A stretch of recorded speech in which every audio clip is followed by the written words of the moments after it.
Before we get into this video really quickly, just a reminder, this video still qualifies for the giveaway. All you have to do to be entered is be subscribed to this channel, comment and like on this video, and you'll be entered automatically to win a gold pass. Good luck to everybody, and I'll announce the winner about 24 hours from now. So when I originally started making this video, the original plan was going to just be comparing Town Hall 16 stuff versus Town Hall 17 stuff and the changes between the two, and then make a pros and cons list and maybe talk about the meta a little bit. But the more I looked at everything, the more I realized I truly honestly think that Town Hall 17 is going to be even easier than Town Hall 16. And here's why. Let's do a very short recap of everything that's been released. And it's going to be very short, by the way. Okay, so offensively, right? We've got this new troop, the thrower. We've got new levels for basically everything involved in Hydra, and that's actually going to be on this video here. You can see like the new level for the dragons. It's actually 400 hit points is actually a lot. Because of that, all of the offense, we have the new hero yet, which we haven't even seen yet, and I still feel like I can form a pretty decent opinion even without seeing the new hero. So honestly, my opinion on how offensively skewed this might even be changed more so into offense's favor than it is right now. And then the clan castle, we obviously get 5 more space at the clan castle. And then the thrower is kind of the one thing that I want to talk about a little bit, right? The thrower seems really good. It's got the same range as the warden. And then for defenses, we've got the new fire spitter. You can kind of see it here. This is the new signature defense of Town Hall 17. And then as far as like the town hall and stuff, you can see the way that the town hall changes right here. You can see that the trap's been separated from the town hall, so the explosion's not there anymore. It has the potential to do more damage, especially if you have smaller units with less health, but I feel like the amount of damage it's going to do to bigger units, for the most part, unless you're clumping them like this and not having any support, will be less. And then there's no explosion, obviously, and no poison effect after the town hall goes down. So obviously I haven't covered everything exactly, but if you want to see a more in-depth version of this, I would check out Itsu's videos of the sneak peeks so far. He does a really good job. I feel like he spends the right amount of time talking about everything in depth, but not going too long. Obviously everything's personal preference. So I like watching Itsu for that kind of stuff. So there's your quick recap. Let's talk about the meta and what it's going to look like at Town Hall 17. There are 3 different kinds of attacks that I think are going to dominate the meta right at the start. And it's going to be 1, this new thrower troop is going to have an insane synergy with the warden that no other troop has to this level, because it's got the exact same range as the warden. And it will do a ton of damage, so the healers are going to be able to heal everything at a very good rate, and it's not going to separate like the super witches do, because sometimes when you're doing a super witch attack, the warden will target whatever the big boys are targeting, or maybe the king sometimes, and so there is a separation between the warden and the super witch themselves, and so sometimes the healing isn't covering everything like it would with these throwers, I think. Obviously, there might be some separation, right? But I think the synergy is a little bit better. And then, honestly, I would almost treat this exactly like you would the Super Witch attack. And you take the Fireball and the Rage Gem. A lot of people think that you might want to take the Life Gem, but you can stick an Apprentice Warden, and it's got the same range as well. And the Apprentice Warden's just going to stack right on top of those throwers, just like the Warden, and it's going to benefit from the healing, and it's not going to wander off alone and die anyway. So, man, the synergy between the Thrower, the Apprentice Warden, and the Warden in some type of Super Witch-style charge, I think is going to be, honestly, insane. Like, they do so much damage. They're not going to wander off like they normally do. The range is crazy. So like your base builders are going to have to redesign the amount of space between walls and defenses now, because super witches don't have as much range as the thrower. It's honestly going to be a nightmare for base builders. But anyway, that type of attack. Number 2 is going to be putting the thrower in the blimp. And maybe I will actually show Itsu's version of this. We're going to just show this really quickly. It's right here. The pros and cons between putting the super archers in a blimp versus the throwers in a blimp. If you put throwers in a blimp, you're sacrificing a little bit of potential damage, but you get so much safety. It's so much less risky to put throwers in there. And you're going to watch this. They basically get the same amount of damage. They almost get the multi-inferno, and then they don't get the monolith, but everything else is the same. But like literally, it's like a 10th as risky as using super archers. It's honestly insane how much safer these are going to be because they have so much more health. I think that these type of blimp attacks are going to be much more common because they're so safe. And one thing that he didn't mention, but I think will probably be the case, is so you can put 3 of these throwers in a blimp, and then I would probably just use one clone spell instead of two like you would with super archers, and you'll get 5 throwers.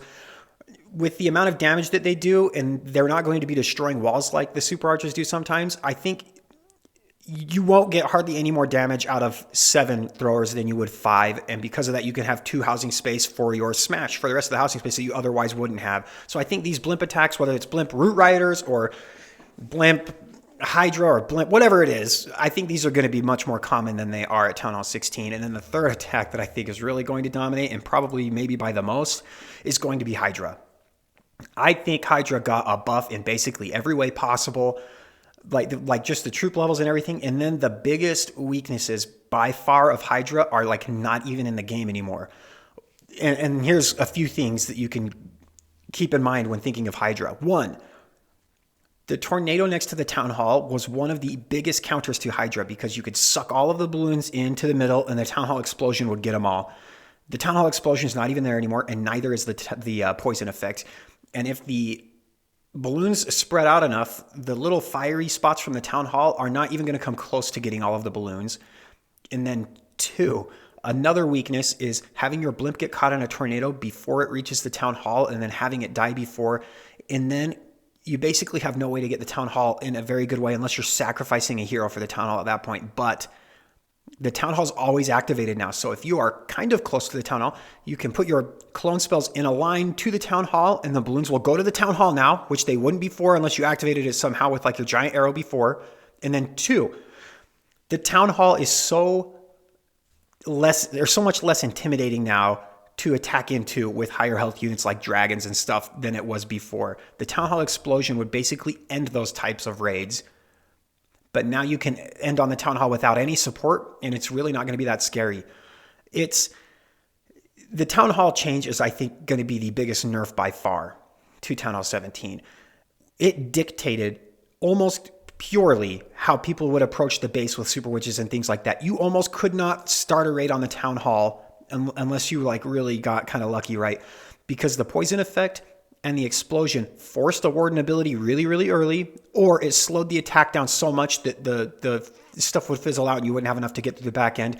I'll be completely honest, even if you're taking the Eternal Tome for smash attacks and going through the town hall at the beginning, I don't even think you need to use the Eternal Tome through the town hall. It doesn't do enough damage. It doesn't have the explosion anymore, and it doesn't have the poison effect, and the healers are going to out-heal that little fiery spot. I mean, unless there's other insane damage at the town hall as well, I would save my warden ability for something more important later on in the raid, which seems insane to me. And then another big thing is people would like to start those kind of smash attacks on the Eagle so that you didn't have to worry about it raining a ton of damage onto you throughout the entire raid, because it did have an insane amount of potential to do damage, and the Eagle's not even in the game at Town Hall 17 anymore. So you don't even have that Town Hall scariness and the Eagle where it would dictate where you started and ended a raid.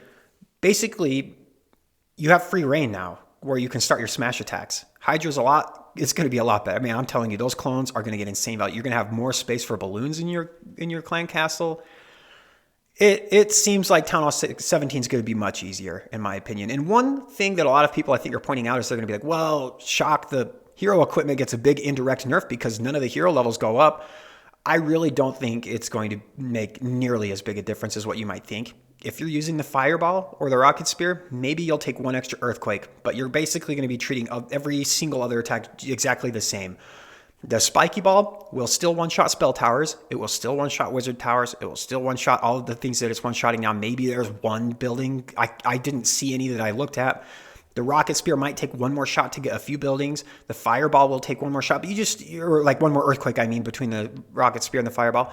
But again, one more earthquake. That's the only change you're going to have to make to your armies. And then maybe some of the passive stuff will get slight nerfs. But again, the hero equipment is just so strong right now that even if it gets a tiny 5% nerf, I don't think that people are really going to... It's not going to be noticeable, I guess is what I'm trying to say. Anyway, now that we know kind of maybe what the meta is going to look like, we don't know what the new hero is yet, right? So some of this might change, but it honestly will get more offensively skewed if anything. Here's why that's not necessarily a bad thing. As a player, personally, I honestly enjoyed Town Hall 16 so much more than I enjoyed Town Hall 15. I really enjoyed being able to use a wide variety of armies and having fun in 3-starring instead of having to use one single sweaty army the entire time and then not 3-starring as much as I would like, right? I felt like I couldn't take the time to learn new armies at Town Hall 15 because the amount of time it would take for me to get good at them enough to 3-star confidently with them wasn't worth it. But I could do that at Town Hall 16. I really like Town Hall 16. I wish that wars were a little bit harder to create draws, whether that's making ties a lot harder through making it go to time after perfect stars or something like that, or making it hard mode wars somehow, or making Legend League a little bit harder. I wish those things did have a little bit more difficulty to them, but again, as an overall, I enjoyed Town Hall 16 more than I enjoyed Town Hall 15. And because of that, I'm optimistic for Town Hall 17.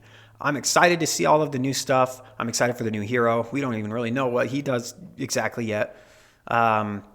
And I'm excited for the new troop. I think it's going to be a lot of fun too. I really did have a lot of fun at Town Hall 16. Hopefully you guys had fun at Town Hall 16 too. I know there's a lot of people that were kind of grumpy and wished everything was super hard and nobody could ever 3-star and that it was impossible. And I apologize. I guess that sucks, but that's my opinion, right? I really do feel like Town Hall 17 is going to be pretty easy. But I have fun. I'm going to be able to use a whole bunch of different armies and not have to be sweaty and try hard all the time to get 3 stars. And that's where I have fun. I don't want to have to do the same boring thing every single day. If you guys spammed Root Riders every single day for 6 months, I don't know how you do it. I don't know. I would get bored out of my mind and this game wouldn't be fun for me. I enjoy being able to use a whole bunch of different things. But anyway, hopefully I covered everything that I felt like I needed to. That's going to do it for this video. Again, I'm optimistic, but I think it's going to be easier than 16. We'll see you guys next time.